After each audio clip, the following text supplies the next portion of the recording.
Om Shanti. Good morning आप सभी बाबा के रूहानी फरिश्तों को, मीठे मीठे प्यारे प्यारे बहनों और भाइयों को, आप सभी का इस इजी वे मुरली दर्शन चैनल में हार्दिक स्वागत है, अभिनंदन है। आइए सुनते हैं बाबा की मधुर मुरली का सार और करते हैं ज्ञान गुण शक्तियों से अपना श्रृंगार और प्राप्त करते हैं राजयोगी जीवन का आनंद अपरम अपार।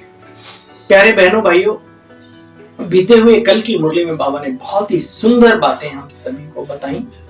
बच्चे ज्ञान की खाली लबार नहीं मारनी, माना गप्पे लंबी चौड़ी अपने को ज्ञानी सिद्ध करने के लिए। बाबा कहते बच्चे अगर योग में कच्चे हो, योगी नहीं हो, तो फिर एक दिन अच्छे अच्छे जो कहते हैं ना बाबा, अच्छे अच्छे ज्ञानी, कभी बाबा ने कहा नहीं अच्छे अच्छे योगी, कहते ना ज्ञानी बड़े बड़े ज्ञानी देखे और वो फेल हो जाते। इसलिए बाबा ने मिसाल भी बताया कि बच्चे राम राम कहो तो बेड़ा पार हो जाएगा। वो कहने वाला तो रह गया पंडित जी महाराज, लेकिन सुनने वाले आगे निकल गए। इसलिए बाबा हमेशा कहते बच्चे अपने ऊपर खबरदारी रखो, युक्तियां रचो, पवित्र बनने की तरीके अपनाओ, बाबा में मन बुद्धि लगाने के, चलते फिरते हर कार्य करते जो बाबा की याद में रहने का अभ्यास करते हैं वो सफल योगी माने जाते हैं। सिर्फ बैठक योगी बने और बाकी कर्म योग में ध्यान नहीं दिया तो फिर आप ध्यान जान सकते हो। तो आइए आज बाबा हमें क्या अपनी मधुर वाणी के द्वारा सिखा रहे हैं, हम सभी ध्यान से सुनेंगे, आत्मिक स्मृति में बैठ कर सुनेंगे, स्थित होकर सुनेंगे। 3-5 कहते हैं 3-5 मत करो। तो आज की डेट है 3 मई 2025। मीठे बच्चे अपने को राज तिलक देने के लिए लायक बनाओ। जितना पढ़ाई पढ़ेंगे, श्रीमत पर चलेंगे तो राज तिलक मिलेगा। कल भी बाबा ने कहा ड्रामा को सही रीति से समझो। वाकई में ड्रामा क्या कहता है? ड्रामा कहता मेहनत करो, पुरुषार्थ करो, और इस ज्ञानी योग की मेहनत तो करनी ही करनी है। ऐसा नहीं ड्रामा में होगा सो हो जाएगा, नहीं, ये उल्टा चाकू पकड़ने वाली बात है जिसमें अपने ही हाथ कटता है। मीठे बच्चे अपने को राज तिलक देने के लायक बनाओ। नहीं तो बाबा ये कह सकते थे कि ड्रामा में जिसको बनना होगा राज तिलक के लायक बन जाएगा, फिर भगवान को ये कहने की जरूरत नहीं है कि अपने को राज तिलक बनाओ। तो पुरुषार्थ प्रथम। मीठे बच्चे अपने को राज तिलक देने के लायक बनाओ। जितना पढ़ाई पढ़ेंगे, श्रीमत पर चलेंगे, राज तिलक मिल जाएगा। देखो तरीका ही बाबा ने बता दिया है ना। प्रश्न, किस स्मृति में रहो तो रावण पने की स्मृति विस्मृत हो जाएगी। रावण पने की माना आसुरी, जो हमारे बुराइयों के संस्कार पड़ गए, स्मृतियां बैठ गई, अंदर जाती नहीं है, वो निकल जाएगी। सुनो कौन सी स्मृति में? बच्चे सदा स्मृति रहे कि हम स्त्री पुरुष नहीं है। ये लिंग भेद खत्म करो। आत्मा कोई लिंग नहीं, ना स्त्रीलिंग ना पुल्लिंग। कहने में तो पुरुष कहा जाता है, लेकिन आ रही है आत्मा, कर रही है, मैं आत्मा सुन रही हूं, तो ये तो स्त्रीलिंग होगी ना। तो दोनों का मिक्सअप समझ लो, या इस लिंग भेद से परे की ताकत है, हम सब आत्मा।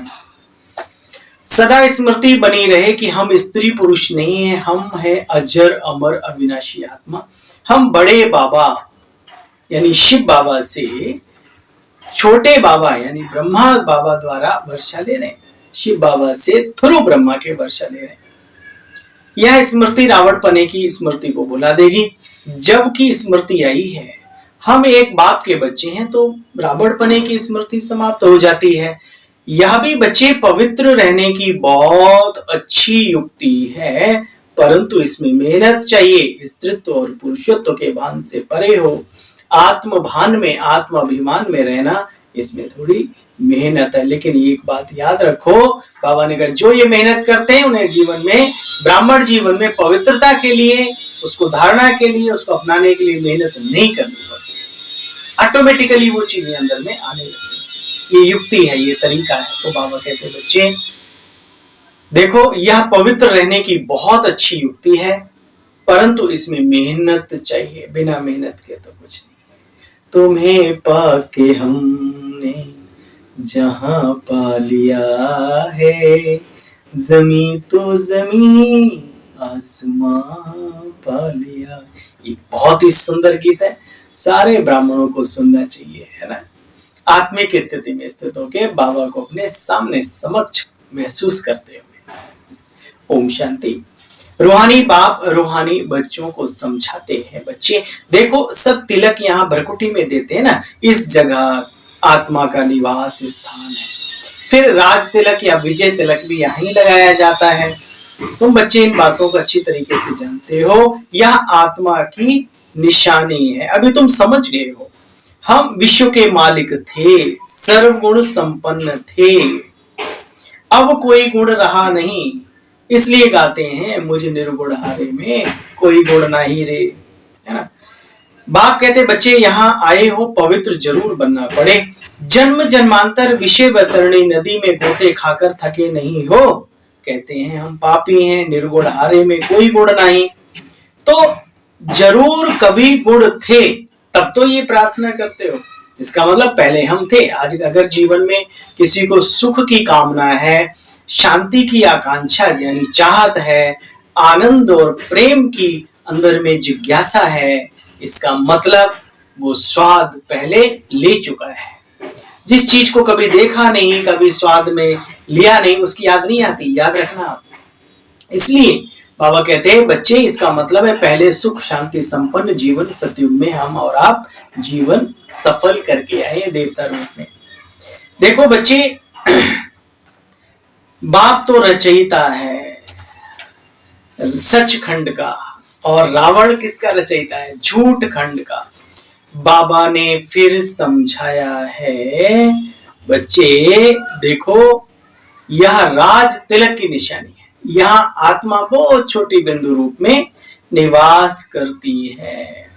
तो बच्चे सदा स्मृति में रहो, मेहनत बिगर तो कुछ चल न सके। हम बाबा के बने हैं, उनको याद करते हैं। बाप कहते बच्चे मुझे याद करेंगे तो तुम्हारे विकर्म भी विनाश होंगे। Hear no evil, talk no evil, see no evil, और सबसे बड़ी चीज है think no evil। जिसने सोच को अच्छा बना लिया, बाकी तीनों चीजों पर मेहनत करने की आवश्यकता नहीं रह जाती है। तुम जानते हो बच्चे, हम ज्ञान सागर बाप के पास सन्मुख आए हैं, हम सन्मुख हैं, उनसे सुन रहे हैं। कल भी बाबा ने याद दिलाया था, हम शिव बाबा से सुन रहे हैं, इस ब्रह्मा का नहीं सुन रहे। देखो बच्चे, तुम यहाँ आए हो सतयुग का प्रिंस प्रिंसेस बनने, तो अंदर में खुशी होनी चाहिए। बाबा से हम कल्प कल्प वर्षा लेते हैं, यहाँ ज्ञान सागर के पास आते हैं। बच्चे पानी की बात नहीं है, बच्चे पानी की बात नहीं है, यहाँ तो बाप सन्मुख ज्ञान समझा रहे हैं। तुम भी यह देवता बनने के लिए पढ़ रहे हो, तो बच्चों को अंदर में बहुत खुशी होनी चाहिए। अभी हम जाते हैं अपने घर। अब जो जितना पढ़ेंगे लिखेंगे, श्रेष्ठ कर्मों की पूंजी जमा करेंगे, अनेकों की दुआओं का ताज सिर पर बांधेंगे, वो ऊंच पद पाएंगे। हर एक को पुरुषार्थ करना है बच्चे। ब्रह्मा बाबा भी बिना पुरुषार्थ के नहीं बने, भले उनका फिक्स था नारायण बना, लेकिन पुरुषार्थ भी फिक्स था, याद रहे। तो प्रथम पुरुषार्थ है। बाबा कहते बच्चे अभी हम जाते हैं अपने घर, जो जितना पढ़ेंगे ऊंच पद पाएंगे। हर एक को अपना पुरुषार्थ करना है। दिल होल मत बनो, दिल शिकस्त। बाबा कहते दिल में सुराख हो जाता ना, नहीं। आजकल गीत गाते हैं, दिल के टुकड़े हजार हुए, कोई यहाँ गिरा कोई वहां गिरा। क्यों गिरा भाई? क्यों हजार टुकड़े होने दिए? किसी ने कहा था आपसे? एक दिल वाला बाबा मिल गया है ना, तो बस दिल होल मत बनो। बाबा के नए नए शब्द बड़ा खुशी देते हैं, पहली बार मैंने सुना दिल होल। बाबा कहते हैं दिल होल मत बनो, बहुत बड़ी लॉटरी है। समझते हुए भी फिर भी आश्चर्यवत भागंती हो जाते हो, पढ़ाई छोड़ देते हैं, तो बाबा समझते हैं माया भी बड़ी प्रबल है। अच्छा, मीठे मीठे स्किल बच्चों प्रति माता पिता बाप दादा का याद प्यार और गुड मॉर्निंग। रूहानी बाप की रूहानी बच्चों को नमस्ते, और हम सभी रूहानी बच्चों की रूहानी बाबा आपको भी नमस्ते नमस्ते नमस्ते, शुक्रिया, थैंक यू। दिल बाबा तेरा लाख शुक्रिया। धारणा के लिए सार है, अपने को राज तिलक देने के लायक बनाना है मेहनत करके। सपूत बच्चा बनकर सबूत देना है बच्चे, चलन बड़ी रॉयल चाहिए। बाबा कभी पर्सनैलिटी के रूप में, कभी चाल चलन के रूप में बच्चों को देखना चाहते हैं। जो बाबा भगवान के बच्चे निकले तो लोग कहें भाई ये है अल्लाह लोग, वाह ये इनके चाल चलन शब्द। बाप का पूरा पूरा मददगार भी बनना है। जैसे अपने घर परिवार का ध्यान रखते हैं, ऐसे अपने ईश्वरीय कार्य का भी पूरा ध्यान रखो, और यहीं से पुण्य की पूंजी जमा होती है। आप कितना ही कुछ कर लें, भविष्य में नहीं ले जा सकते, लेकिन ईश्वरीय कार्य में तन मन धन मन वचन कर्म से जो मददगार बनते हैं, उनका जन्म जन्म तो क्या पूरे कल्प कल्प के लिए भगवान वाच है, एकत्रित हो जाता है। इसलिए समझदार बनो, बुद्धू नहीं। बाबा कहते बच्चे हम स्टूडेंट हैं, भगवान हमें पढ़ा रहे हैं, इस नशे और खुशी में रहना है। कभी भी पुरुषार्थ में दिल होल यानी दिल शिकस्त नहीं बनना। वरदानी बाबा का वरदान है आज का हम सभी वरदानी मूर्त आत्माओं के लिए, अपने अधिकार की शक्ति द्वारा त्रिमूर्ति रचना को सहयोगी बनाने वाले मास्टर रचता भव। त्रिमूर्ति शक्तियां यानी मन बुद्धि संस्कार तीन है, या आप मास्टर रचता की रचना है। इन्हें अपने अधिकार की शक्ति से बच्चे सहयोगी बनाओ।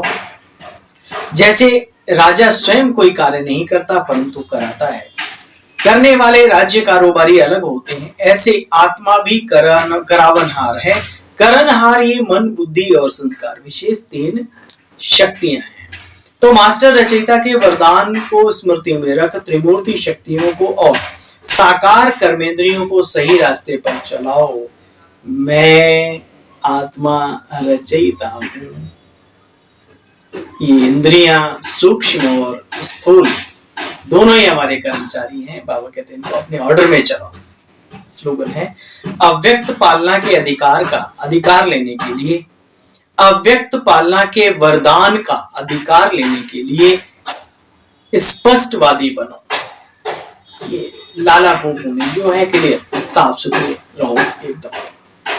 अव्यक्त इशारा है आज का, रूहानी रॉयल्टी और प्यूरिटी की पर्सनैलिटी धारण करो। डिटेल है इसका। बच्चे बाप दादा कहते हैं पवित्रता सिर्फ ब्रह्मचर्य नहीं, वो तो फाउंडेशन है। जब बाबा कहते हैं ब्रह्मचर्य नहीं है, लेकिन फिर बाबा ने क्या कहा, वो तो फाउंडेशन है हमारा। लेकिन साथ में और भी चार हैं, क्रोध और सभी साथी जो हैं, उन महाभूतों का त्याग कर साथ साथ उनके भी जो बाल बच्चे छोटे छोटे अंश मात्र हैं, ईर्ष्या द्वेष नफरत घृणा, उनका भी बच्चे त्याग करो। तब कहेंगे प्योरिटी की रूहानी रॉयल्टी धारण की। और ऐसी रूहानी रॉयल्टी को धारण करने वाली आत्माएं बाबा के लाल छिपे नहीं रहते हैं। अच्छा भाई, कल पुनः मिलते हैं बाबा की मधुर अव्यक्त महावाक्यों का सार लेकर, जिनका रहता है हमें एक सप्ताह पूरा इंतजार। तब तक के लिए ओम शांति और नमस्कार।